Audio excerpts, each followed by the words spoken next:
Lily Maeve is the name I carry, and for 15 long seasons, I walked as the forgotten one in my own family story.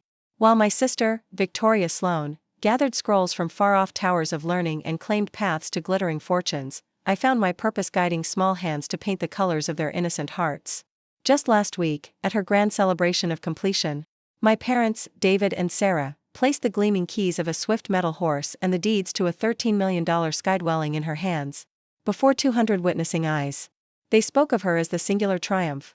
The only bright star in our lineage. That I stood in the shadows at the edge of the gathering, unseen as the wind that stirs the leaves, until a stranger in a charcoal suit approached me, an envelope held in his hand. "Your grandfather knew the truth of things," he whispered, his voice like dry leaves rustling. What unfolded next left my entire family in a stillness beyond words. "I tell you now, one piece of parchment can shift the very foundation of your world." The Anderson family's high dwelling, a true nest built among the clouds, looked down upon the green heart of Central Park from its 68th story. Every dawn, I would watch my parents sip morning dew from gleaming crystal cups, their voices planning Victoria's grand journey from a $50,000 table of dark walnut wood. The painted vision above their hearth, a Monet, the true brushstrokes, not a copied image, held more worth than I could ever gather in 2 lifetimes spent teaching art to young minds in public schools. My own small dwelling in Queens had ceiling marks like old tears and a heating pipe that clanged like a restless spirit. While Victoria carried bags woven by famous hands, worth more than my year's shelter, I hauled my tools of color and paper in a simple canvas bag I had decorated with my own hands during my days of study. The difference between us was not a quiet whisper. It was a thunderclap. And my parents, David and Sarah, made sure all heard its echo. "Lily teaches at PS 47, my mother would share with her friends at the country club, her voice dropping as if confessing a hidden sorrow. "Victoria, she just earned her place on Harvard's Law Review." The comparisons always arrived paired. Like earth and sky, yet one was a precious spice from distant mountains, and the other, merely common dust. But a secret they did not know: I loved my work. Each morning, 23 small children, like hummingbirds, would rush to embrace me, their faces brightening like morning stars at the sight of the art supplies I bought with my own honest earnings. Their parents, travelers from other lands, solitary mothers, fathers toiling in 3 different fields, would offer thanks with eyes wet with feeling when their children brought home paintings that made them feel truly seen. My parents never once asked about the path I walked, they never knew of the quiet commendations lining my desk drawer, nor the heartfelt letters from parents who spoke of their children's lives transformed by my hands. To David and Sarah, true triumph meant stacks of paper wealth and summer homes far from the city's heart. Still, I joined every family feast, every celebration. Not for them, no. For my grandfather, James, who walked to the spirit world 10 seasons ago. The only one who ever looked into my eyes and said, "Lily, you will touch the world. Just not in the way they expect." I could not have known how deeply true his words would prove. Victoria, my sister, finished her studies at Harvard Law with the highest honors just last week. The head of the learning institution himself extended his hand to her, and the great firm of White & Case offered her a starting wage of $215,000 before her cap had even fallen from the sky. Her watch, a gift from our father, cost more than my entire yearly earnings of $42,000. She was 28, 4 seasons younger than me, and already held a trove of investments that would bring tears to the eyes of many leaders. Her digital profile read like a grand tale of Wall Street: Harvard studies for her first degree, Harvard Law for her second, summer apprenticeships at 3 great companies. Her thoughts published in Yale's Law Journal twice. My own profile simply said, art teacher at PS 47. Believes every child is an artist. The family's shared digital conversation that week was a shrine to Victoria's brilliance. Images of her in her ceremonial robes, screenshots of praise from powerful figures, a moving picture of her giving the graduation speech. My own small message, "Congratulations, Victoria," received only a small heart symbol. Nothing more. What that same digital chat did not show: the 8 National Education Awards resting in my desk drawer, the Teacher of the Year honor I had claimed 3 times, the art therapy program I had built from nothing that now reached 500 children with special needs across 3 city areas. I never spoke of these things. What good would it do? In my family's measure of worth, they were like pebbles on a path. The invitation to Victoria's celebration arrived on ivory parchment, so thick it could be a shield. Celebrating Victoria's extraordinary achievement, it declared in shining gold. At the bottom, in my mother's own script, it read, "Lily, please dress appropriately." I wore my finest simple black dress. Victoria, of course, would wear a custom creation from a famous design house. Some things, I thought, never change. Or so I believed. Why can't you be more like Victoria? That question followed me through my growing years like a shadow with teeth. When I brought home a good mark, an A-, in advanced numbers, Victoria had already leaped 2 grades ahead. When I claimed the state art competition at 16, Victoria had just been accepted to Harvard at 17. My small victories were mere footnotes in the epic saga of Victoria Sloan, future Supreme Court Justice, as my father, David, loved to proclaim after his 3rd glass of amber liquid. My mother, Sarah, had mastered the subtle art of presenting her daughters at social gatherings. "This is Victoria, our Harvard law student," she would beam, her jewels catching the light like scattered stars. Then, if gently pressed, "Oh, and Lily, she teaches." The pause before "teaches" stretched like an empty space where disappointment resided. I chose the path of teaching because of Mr. Yamamoto, my high school art elder, who found me weeping in the supply closet after another "Why can't you be more like Victoria?" talk. He spoke words I never forgot. "Some people build tall stone towers, Lily. Others build souls. Guess which one endures longer?" I wished to build souls. My parents wished for me to build paper wealth. The family's photo wall told the story clearer than any words. Victoria's accomplishments covered an entire section. Diplomas, newspaper clippings, images with powerful leaders. My section held but one picture, my college graduation. Even that was partly hidden behind Victoria's Harvard acceptance letter, which my mother had enshrined in gold. 10 seasons of soul mending taught me to cease seeking their nod of approval, but knowing something with your mind and feeling it deep in your bones are different spirits entirely. So I kept showing up, kept offering my smile, kept pretending their words did not carve tiny pieces from my heart.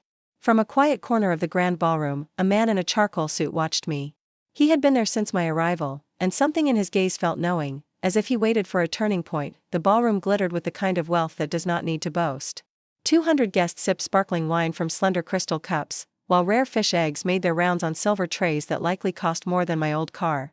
Every corner sang of money, from the 30-foot ceiling draped in fine cloth to the exotic flowers brought in from distant lands that very morning. My father, David, tapped his champagne glass with a gold pen. Of course, it was gold.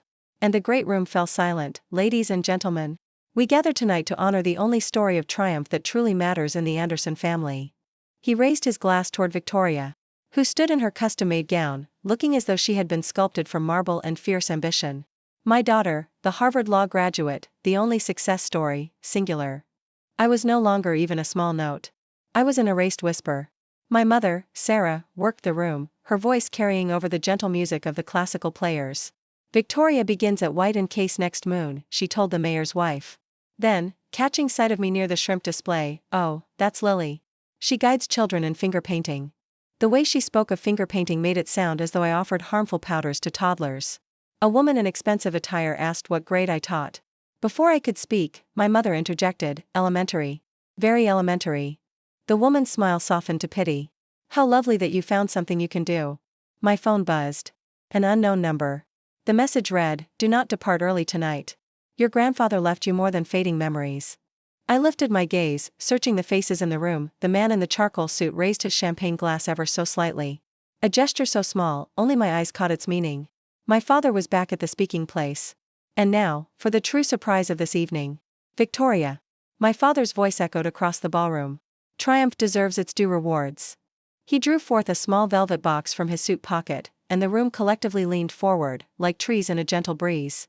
"The keys to your new Tesla Model S Plaid." The crowd gasped. One person actually clapped. The key gleamed under the chandeliers. A $130,000 chariot for a 28-year-old who already owned a fine German car. Victoria floated to the speaking place, her smile practiced from years of being the chosen one. "Thank you, Daddy," she said, holding up the keys like a hunter's prize.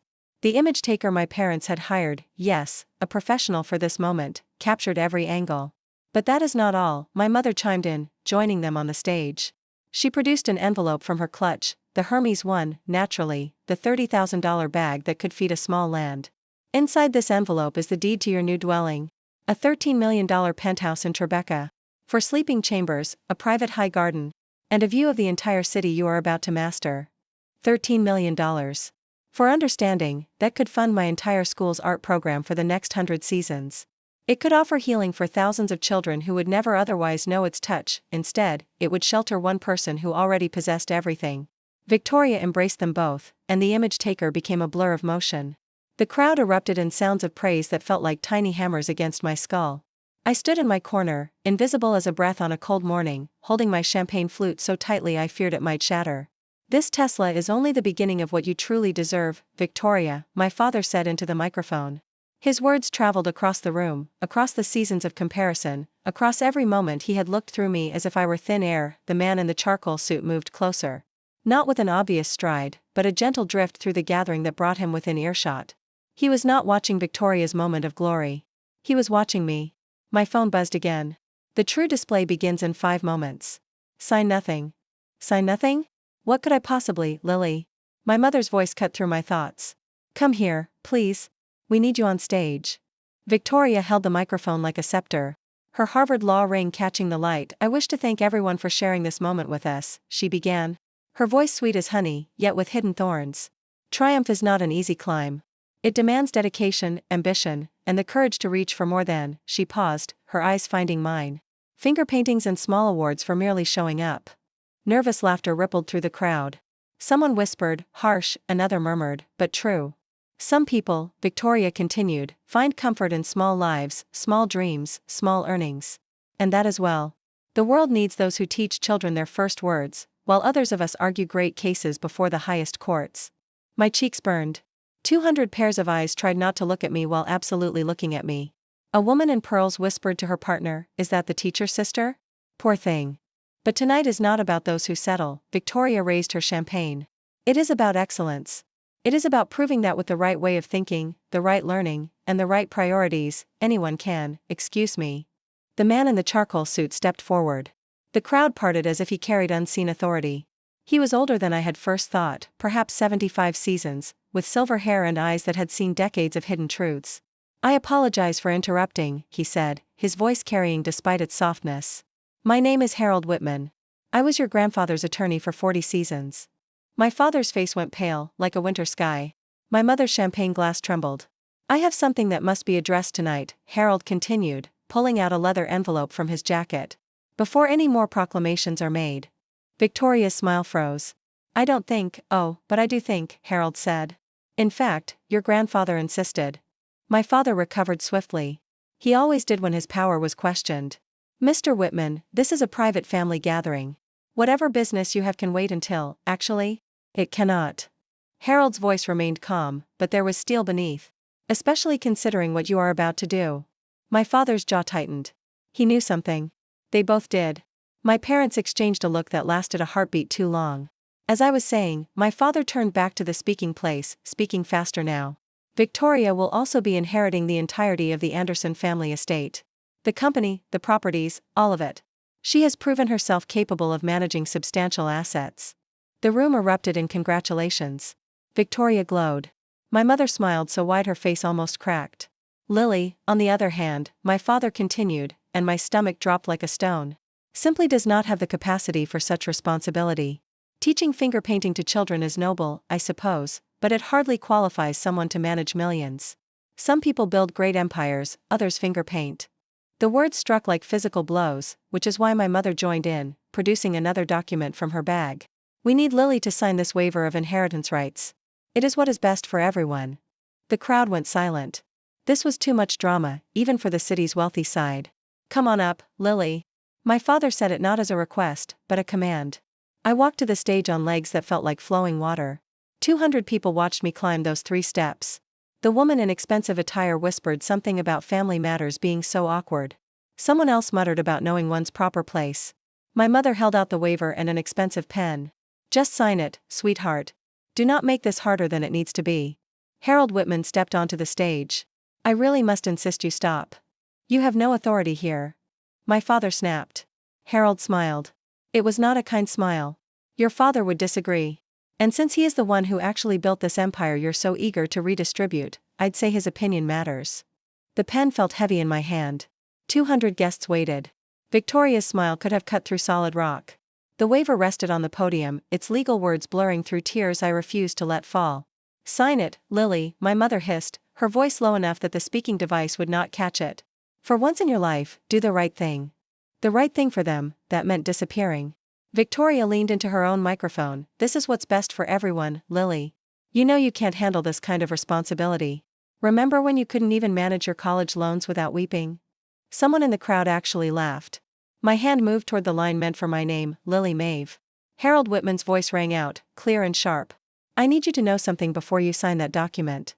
My father stepped between us. Mr. Whitman, you're trespassing. Security. I am here as the executor of James Anderson's estate, Harold said louder now. Your grandfather's real estate, the one your parents have been hiding for 10 seasons. The ballroom went so quiet, I could hear my mother's pearls clicking against each other as she trembled. That's impossible, my father said, but his voice cracked like dry wood. The will you filed was simple, Harold corrected. The actual will, the one I've kept in 3 separate strongboxes with video testimony and many witnesses, is anything but simple. He pulled out a thick document from his leather envelope. The gold seal of New York State caught the light. I have something you all need to see, Harold announced to the room. Something that changes everything about tonight's announcements. Victoria grabbed for the waiver. Just sign it now, Lily. Whatever this is, it doesn't matter. But my hand had stopped moving because Harold Whitman was looking at me with my grandfather's eyes. Kind, knowing, and absolutely certain.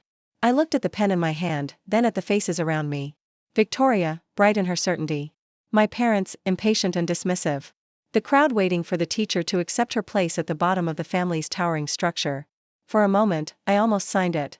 15 seasons of being the disappointment weighed on my shoulders like a lead blanket. Perhaps they were right, perhaps I was meant for small things, small dreams, small impacts. Perhaps guiding children to paint rainbows was not worth as much as arguing over business mergers. Sometimes loving your family means letting go, I said quietly, the microphone catching my words. My mother relaxed. Victoria smirked. My father nodded, approvingly. I positioned the pen above the signature line. 1 mark, and I would never again have to sit through another comparison. Another, why can't you be more like Victoria, lecture. Another family dinner where my life's work was treated like a pastime. The pen touched the paper. Your grandfather wrote you letters, Harold said suddenly. 23 letters over 10 seasons. Your parents returned every single one, unopened. My hand froze. What letters? I looked at my parents. What is he talking about? My mother's face had gone white beneath her powdered surface. It doesn't matter now. Oh, but it does. Harold pulled out a stack of envelopes, aged and yellowed. James Anderson spent the last decade of his life documenting something very specific, something about his granddaughters. He held up the document again, the true will.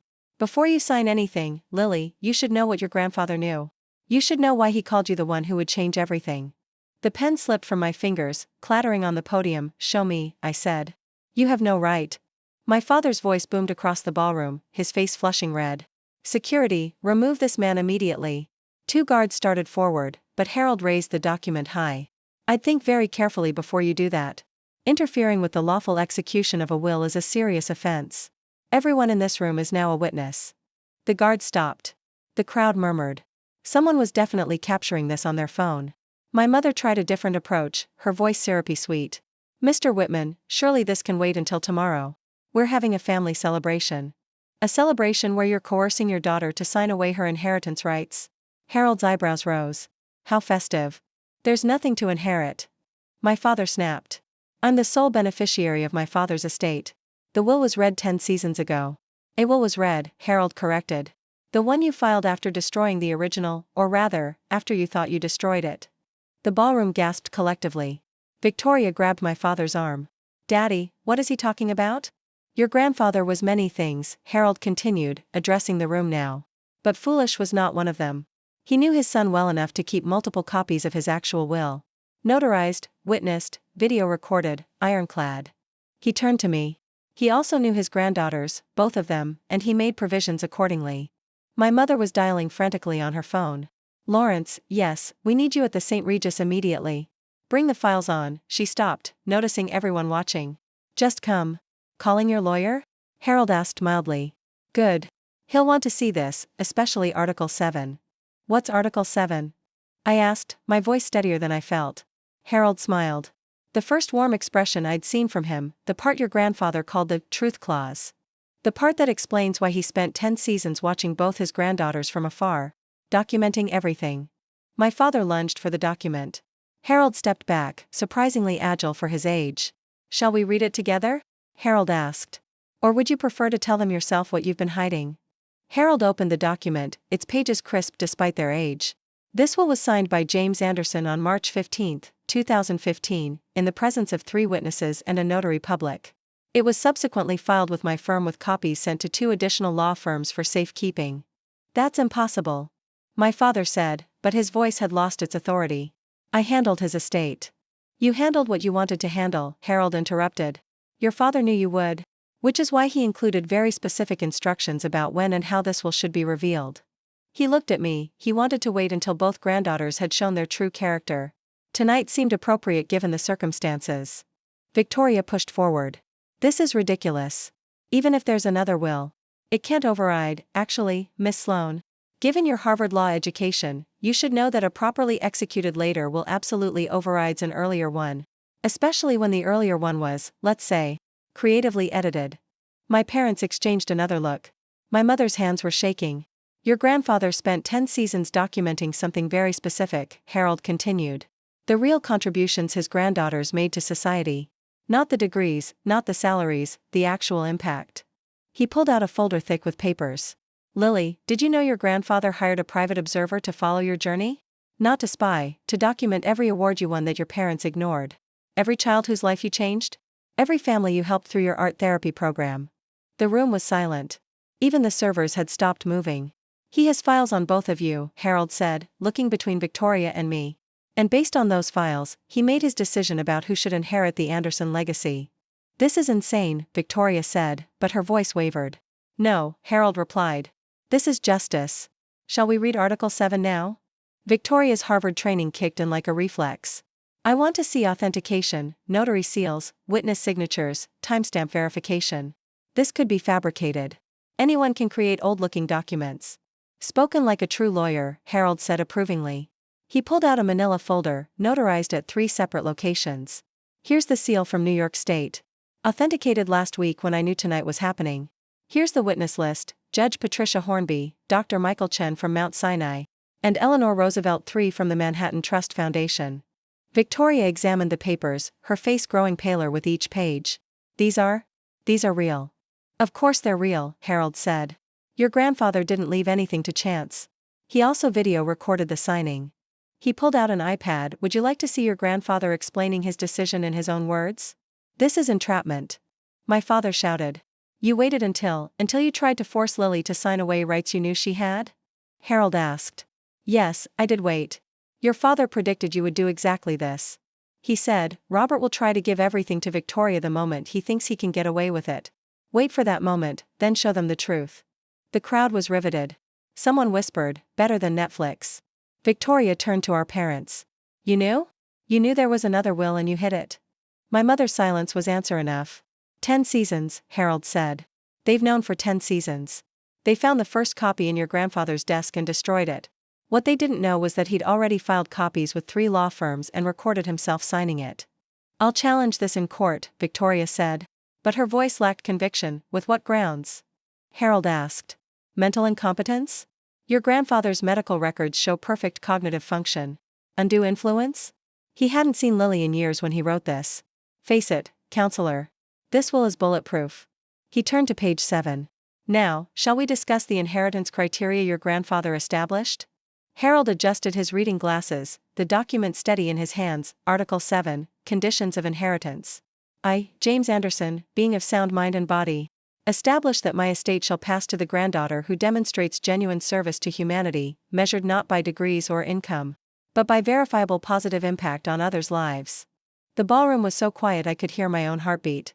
Furthermore, Harold continued, this impact must be documented by independent third parties, not family, not friends, but institutions and individuals with no personal stake in the outcome.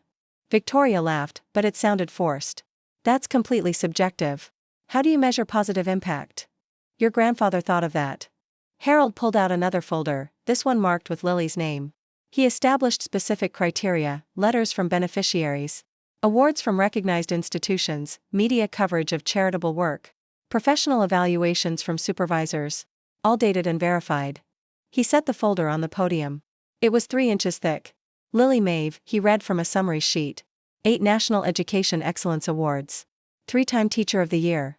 Founder of Art Heals, a therapy program serving 500 children with disabilities across 3 boroughs.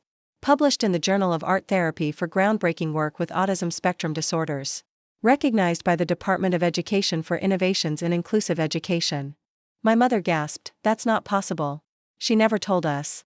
"Because you never asked," Harold said simply. "You were too busy celebrating Victoria's achievements to notice Lily was quietly changing lives."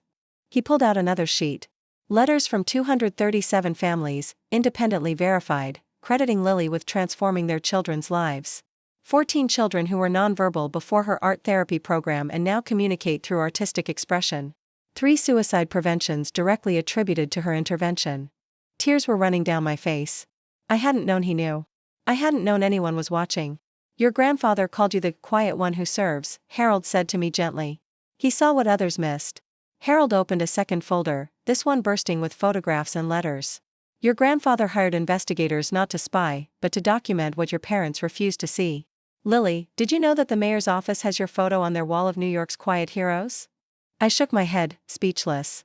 3 seasons ago, you used your entire savings to keep your art program running when the school lost funding. You took a second job tutoring to buy supplies. You never told anyone. He pulled out a bank statement. "Your grandfather's investigator documented every sacrifice." A woman in the crowd, Mrs. Chen from the PDA, suddenly stood up. "That's my son's teacher. She saved his life. He was diagnosed with selective mutism. Wouldn't speak for 2 years. Lily taught him to paint his words. Now he won't stop talking." She glared at my parents. "You should be ashamed." Others began standing. A man in a navy suit. "She taught my daughter after she lost her hearing. Said, art doesn't need words or sound." Another parent, "My son has autism. Lily spent her lunch breaks working with him for free. He just got accepted to art school." My parents looked stunned. Victoria's mouth hung open. "Your grandfather followed every news story," Harold continued, pulling out clippings. "Local teacher transforms lives through art. Innovative program brings hope to special needs families. The quiet revolution in room 203. He looked at my parents. "You had every opportunity to know this. You chose not to look." Then he turned to Victoria. "Now, Miss Sloane, would you like me to read your grandfather's assessment of your contributions, or should we skip to his final decision?" Victoria's face was stone. "Read it." Harold nodded. "Very well, but I should warn you, your grandfather was thorough and honest." Harold pulled out Victoria's folder. It was noticeably thinner. Victoria Sloane, Harvard Law, summa cum laude, Law Review editor. Starting salary, $215,000. He paused. Community service, mandatory pro bono hours required by law school. 40 hours total over 3 years. No voluntary service beyond requirements. Victoria's face flushed. "I was building my career." "You were building your resume," Harold corrected. "Your grandfather noted the difference. He also documented this. In 2019, you volunteered to organize a charity auction for underprivileged children. You raised $30,000. He paused. "You also charged the charity a $15,000 administrative fee." Gasps echoed through the ballroom. "That was legitimate compensation for my time," Victoria protested. "From a children's charity?" Harold's eyebrows rose. "Your grandfather found that particularly telling." He pulled out more papers. "In 2020, you offered pro bono services to a homeless shelter. When you discovered they couldn't provide a tax write-off large enough, you withdrew the offer. In 2021, you volunteered to mentor inner-city students. You attended one session, took photos for your LinkedIn, and never returned." My parents were frozen. This wasn't the Victoria they'd promoted. Meanwhile, Harold gestured to my thick folder. "Lily has letters from the Department of Education, the National Art Teachers Association, the Autism Society, the Children's Hospital of New York." And he pulled out an official letter. "The White House Office of Public Engagement, commending her for extraordinary service to America's most vulnerable children." He held up both folders. "One granddaughter has degrees and dollars. The other has changed hundreds of lives. Your grandfather's will is clear about which one inherits." "But there's more," Harold said. His voice carrying a weight that made everyone lean forward. "Article 7 has a second component, a clause your grandfather called the humility provision." Victoria's lawyer had arrived. Slightly out of breath. "Don't say another word," he advised his clients. "Oh, I think everyone needs to hear this," Harold smiled. "Sometimes the quietest person in the room is the strongest." Victoria's lawyer, Lawrence Fitzgerald, pushed through the crowd, his suit impeccable despite his rush. "This is highly irregular. Any will contest should be handled in probate court, not at a social gathering." "There's nothing to contest," Harold replied calmly. "I'm simply executing James Anderson's explicit instructions that he wanted this revealed publicly in front of witnesses. Specifically when the family tried to exclude Lily from inheritance." Victoria grabbed Lawrence's arm. Tell them this won't hold up. Tell them I'll sue for defamation. For intentional infliction of emotional distress. For what? Harold interrupted. For revealing the truth? Your grandfather documented facts, Miss Sloane. Pro bono hours are public record. Charity finances are public documents. Your LinkedIn posts about mentoring are still online, though the shelter confirms you only attended once. This is character assassination. Victoria's voice cracked. No, a voice from the crowd spoke up. It was Judge Patricia Hornby, one of the will's witnesses. This is accountability. I watched James Anderson sign this will. He was heartbroken about what his son had become, how material success had replaced human values. He said, "Wait, Patricia, I built this fortune to help people, not to create monsters." More parents from my school stood up. Mr. Rodriguez, whose son had severe ADHD. Lily Maeve spent every Thursday after school with my boy for 2 years. Never charged us a penny. He's in college now because of her. Mrs. Kim, my daughter was bullied for her disability. Lily created a whole anti-bullying program through art. Changed the entire school culture. Dr. Patel. She volunteers at our children's hospital every Saturday. Brings art supplies she pays for herself. Victoria looked around wildly. Money doesn't make you worthy, Victoria, I heard myself say, my voice steady. Impact does. You manipulated him. Victoria accused. You must have. Lily hadn't seen her grandfather for 5 years before he died, Harold stated, by your parents' design. They told him she was too busy with her little teaching job to visit. My father's instincts kicked in. When cornered, negotiate. Let's be reasonable here. We can work out an arrangement. Split everything equally. 50/50. That's fair. Fair? Harold's voice carried decades of legal authority. Was it fair when you told your father that Lily dropped out of college? She graduated with honors. Was it fair when you said she was unemployed? She was teaching full-time. Was it fair when you returned every letter he tried to send her? My mother clutched her expensive bag like a lifeline, tears ruining her perfect makeup. We only wanted what was best for the family. Victoria had so much potential, and Lily didn't. Harold gestured to the crowd. Half this room can testify to Lily's potential. The difference is she fulfilled hers by lifting others, not by stepping on them. Please, my mother turned to me, desperation cracking her voice. Lily, sweetheart, think about the family reputation. If this gets out, it's already out. Someone called. 3 phones were clearly recording. My father tried one last angle. Lily, you don't understand complex finances. The company needs someone with business experience. The company? Harold laughed. You mean the real estate empire built on your father's patents? The ones he invented while teaching at Columbia before he knew his son would value square footage over souls. Lawrence whispered urgently to my parents. Victoria stood frozen, her perfect world crumbling in real time. We can challenge mental capacity, Lawrence suggested quietly, but his voice carried. Judge Hornby stood up. I'd be happy to testify about James's mental state. Sharp as a tack. He beat me at chess the day before he died. My father's shoulders sagged. My mother sank into a chair. Lily, my father said quietly. What do you want? For 15 seasons, I'd been silent. The quiet one. The disappointment. The afterthought. Now 200 people waited for my words. What do I want? I repeated, my voice carrying across the ballroom. I wanted parents who saw me, who valued compassion over compensation. Who understood that teaching isn't settling. It's building the future one child at a time. I stepped toward the microphone. My simple dress suddenly feeling like armor. I spent 15 seasons believing I was less than Victoria because my bank account was smaller, because my car was older, because my apartment didn't have a doorman. I looked at my parents. You taught me that worth equals wealth. Grandfather knew better. The room was silent except for someone quietly crying. Mrs. Chen, whose son I'd taught to speak through art. I don't need your money, I continued, looking at my parents. I needed parents who celebrated my first teaching award the way you celebrated Victoria's first A+. I needed a family who understood that changing one child's life matters more than billing hours. Victoria finally spoke. So sanctimonious, so noble. You think you're better than me because you're poor? No, I said simply. I think I'm fulfilled because I'm useful. There's a difference between being successful and being significant. Grandfather understood that. Harold cleared his throat. Speaking of your grandfather's understanding, there's one more aspect of Article 7 we need to discuss, the conditions for Victoria. Everyone turned to him. Your grandfather didn't disinherit you, Victoria, Harold said, but your inheritance comes with conditions. Victoria's eyes sparked with hope. What conditions? 2 years of documented public service. Real service, not photo ops, not resume building, teaching, volunteering, genuine contribution to society. Only then do you receive your portion. That's extortion. That's education, Harold corrected. Your grandfather's final attempt to teach what your parents failed to, that privilege comes with responsibility. But I have one condition, too, I said. And everyone turned back to me. Harold smiled as if he'd been waiting for this moment. Before you state your condition, Lily, there's something else. He flipped to the next page. The humility provision subsection C. He read aloud. Should any beneficiary attempt to coerce, manipulate, or force another beneficiary to forfeit their inheritance, the coercing party forfeits all claims immediately and permanently.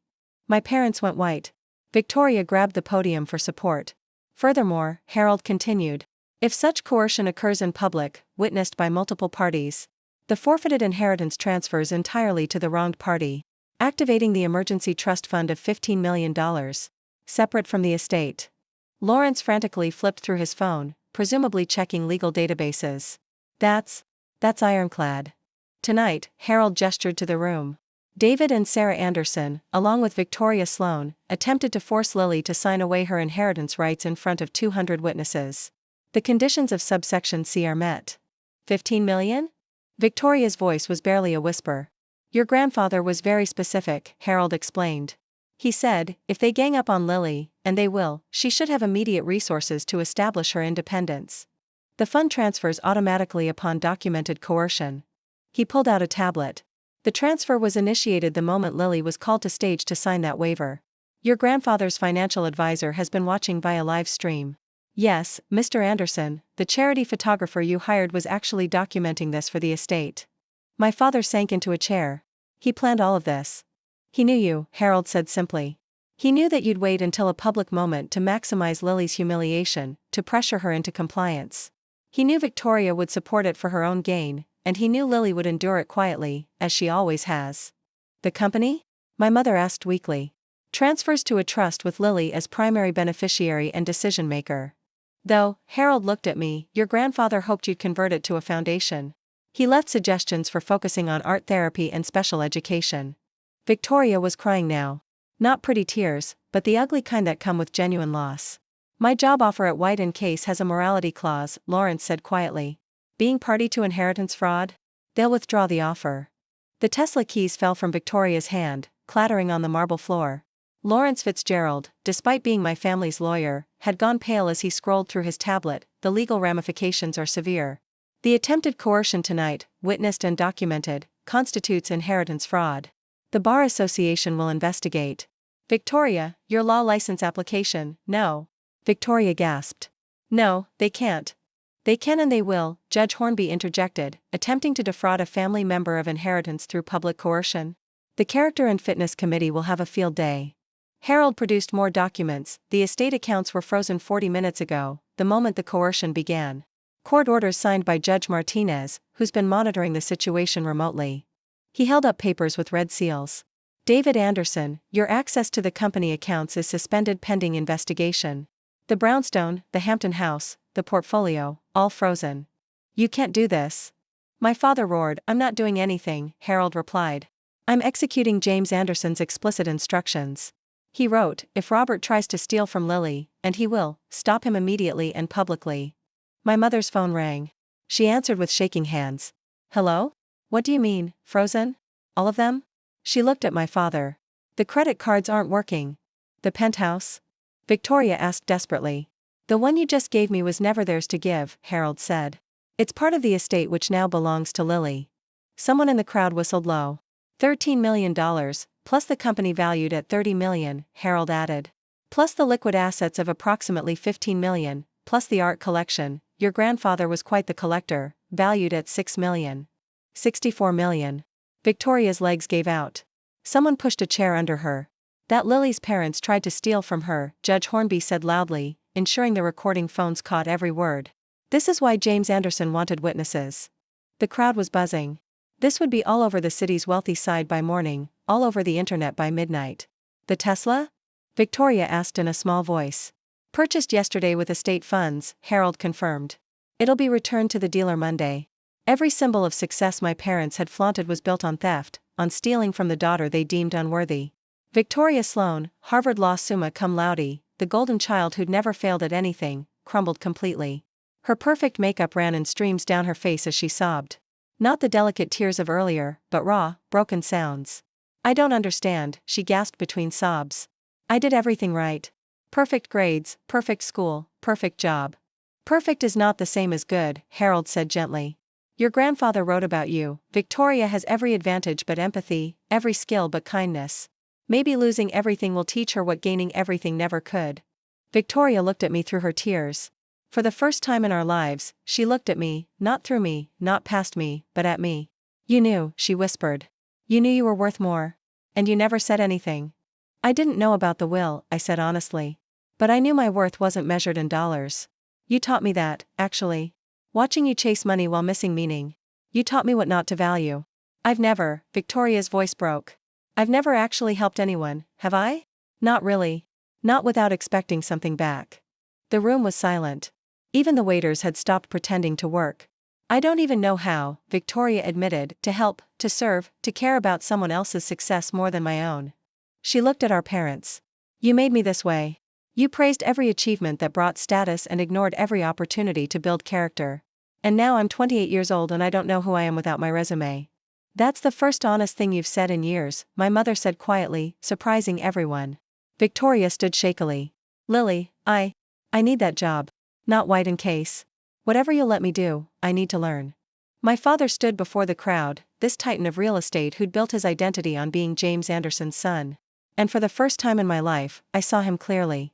Not the CEO, not the patriarch, just a man who'd lost his way. "I measured everything wrong," he said, his voice carrying across the silent ballroom: stock prices, square footage, net worth. "I measured everything except what mattered." He turned to me. "Lily, you were never the disappointment." "I was. I disappointed my father by becoming everything he never wanted. A man who knew the price of everything and the value of nothing." My mother stood beside him, her perfect posture finally breaking. "We were so proud of Victoria's Harvard acceptance that we framed the letter, but Lily, you have 237 letters from families whose lives you've changed, and we never framed a single one."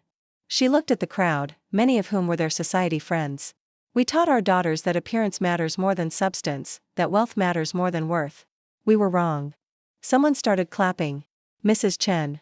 Then another parent joined. Then another. "Not for my parents' confession, but for the truth finally being spoken." "The irony," my father said, laughing bitterly, "is that my father built this fortune as a teacher. A Columbia professor who invented 3 patents that changed the industry. He never cared about the money. He cared about the knowledge. And I forgot that." He looked at Harold. "He tried to tell me, didn't he? All those years, he tried to redirect me toward meaning instead of money." "Every week," Harold confirmed. "He'd say, 'Robert, you're building a monument to nothing. Lily is building lives.'" "We measured success in dollars," my mother said, looking at me, "when we should have measured it in lives changed." The photographer, who apparently worked for the estate, captured everything. The truth finally exposed, documented for posterity. My father straightened his shoulders. "Lily, we don't deserve forgiveness, but we're asking for it anyway." I stood at the podium looking at my family, broken, exposed, finally honest, and made my decision. "I accept the inheritance," I said clearly. "All of it, as grandfather intended." Victoria's sob cut through the air. "But," I continued, "I also accept his vision for it. The company will become the Anderson Foundation for Art Therapy and Special Education. The buildings will house programs, not profits. The money will fund teachers, not takeovers." I turned to Victoria. "You want to learn to serve? You'll start Monday. Minimum wage, working with our most challenging kids, the ones who bite, who scream, who throw paint. You'll clean up their messes and celebrate their breakthroughs. You'll learn that progress isn't measured in percentages, but in smiles." "Yes," Victoria said immediately. "Yes, anything." 2 years, I said. "Not because the will requires it, but because that's how long it takes to understand that teaching isn't about you. It's about them. If you last 2 years, really last, not just show up, then you'll receive your inheritance, as grandfather outlined." I faced my parents. "Forgiveness doesn't mean forgetting. It means choosing to move forward. You'll have access to a living trust, enough to maintain a reasonable life, not the excess you're used to. The brownstone stays in the family, but the Hampton House becomes a summer camp for special needs children." My mother gasped. "The Hampton House?" Grandfather specifically mentioned it. He said it should ring with children's laughter, not cocktail chatter. Harold smiled. "Your grandfather predicted this too. He said Lily would be graceful even in victory. This isn't victory, I corrected. It's justice, and justice includes rehabilitation. I looked at the crowd.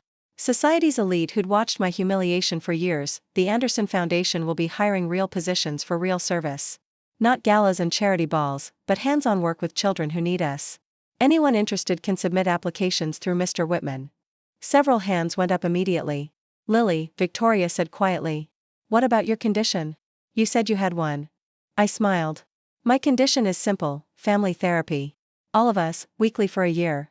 We're going to learn to be a family that measures worth correctly. My parents nodded immediately. Victoria agreed. Your grandfather would be proud, Harold said softly. He knew this would happen. All of it? I asked. Every detail, Harold confirmed. He said Lily will teach them what I couldn't, that love isn't measured in dollars, and family isn't about inheritance. It's about inheriting values worth passing on. 6 seasons later, the Anderson Foundation for Art Therapy and Special Education served 2,000 children across 5 states. The Hampton House hosted its first summer camp with 40 kids who'd never seen the ocean. The Brownstone Ballroom, where my parents once held society gatherings, now echoed with children's laughter during weekend art workshops. Victoria lasted the first moon by sheer will. The second moon broke her. A 7-year-old with autism had a meltdown, threw paint everywhere, including in Victoria's hair. She cried in the supply closet. I found her there covered in purple paint, and she laughed. Really laughed for the first time in years. He was trying to paint the sound of happiness, she said. He told me purple sounds happy. Now she runs our sensory art program. She's brilliant at it. That Harvard brain finally serving something meaningful. Her salary is $43,000 a year. She drives a Honda Civic. She's never been happier. My parents volunteer every Wednesday. Dad reads to kids while mom helps with art projects. Last week, a child hugged my mother and left paint handprints on her blouse.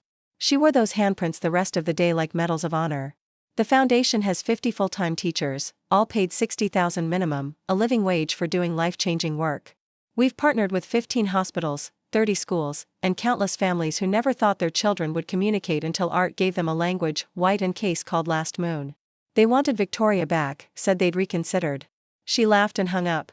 I have purple happiness to paint, she told them. Harold Whitman serves on our board. He says grandfather would be amazed at what we've built. I disagree. I think grandfather knew exactly what would grow from the seeds he planted. I still teach at PS 47. Same classroom, same kids who need me, same $42,000 salary from the school. The only difference is that now I can buy all the supplies we need. Every child gets their own easel, their own paints, their own chance to show the world their inner light. My grandfather knew that true inheritance isn't money, it's impact. He spent 10 seasons watching from afar, documenting not our achievements, but our choices. He saw Victoria choose status over service. He saw my parents choose appearance over authenticity. And he saw me choose purpose over profit. The will wasn't about punishment or reward. It was about alignment, putting resources in the hands of someone who'd use them for others, not themselves. Grandfather didn't leave me millions. He left me the means to multiply compassion. Last week, Victoria and I went through grandfather's letters, the ones my parents had returned. In one, he wrote, Lily, you're painting the world better, one child at a time. Someday I'll make sure you have all the colors you need. He kept his promise. My parents are different now. Smaller in the best way, less proud, more present. They've discovered that being grandparents to 2,000 kids through the foundation brings more joy than any boardroom victory ever did. The art collection grandfather left, it hangs in children's hospitals now. Picassos and Renoirs watching over kids who paint their own masterpieces between treatments. That stranger in the charcoal suit who changed everything, Harold, still comes to our events. He always stands in the back watching, smiling. Last week he told me, your grandfather said you'd know what to do with the money. He said, Lily already knows the difference between having wealth and being wealthy. He was right. I am wealthy. Not because I inherited $64 million, but because I inherited the understanding of what to do with it. Money is just paper and numbers until you transform it into changed lives. That's the real inheritance my grandfather left. Not a fortune, but a purpose for it. Remember, sometimes the quietest person in the room is the strongest.